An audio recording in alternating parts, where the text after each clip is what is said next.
Welcome to Guide Guru. We hope this video helps. You start by preparing the scene. Power cycle the machine and keep any external mouse or monitor plugged in. Once done, check cables and battery level and identify whether flicker occurs on boot, at login, or only in specific apps.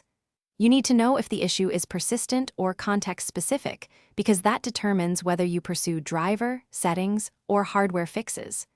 Make sure to create a restore point now. It lets you safely test driver or OS changes without losing your current configuration. You now target software and settings. Open Device Manager or the vendor app and update, then if needed roll back, the GPU and input drivers. Next, adjust display refresh rate to the panel's recommended value and test different options. Mismatched rates cause tearing and flicker. Once done, disable hardware acceleration in browsers and problematic apps because that often triggers visible cursor instability. Finally, test with a wired and a different wireless mouse to isolate the touchpad or external device as the culprit. You finish by repairing the OS and checking hardware integrity. Run SFC and DISM or equivalent to fix corrupted system files, then fully update the operating system.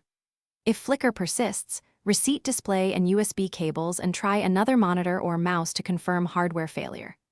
Once done, boot into safe mode to see if the issue disappears. If it does, a driver or startup app is to blame.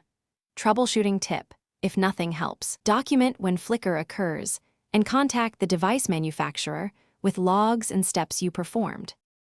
Thanks for watching. Consider subscribing if we helped you today.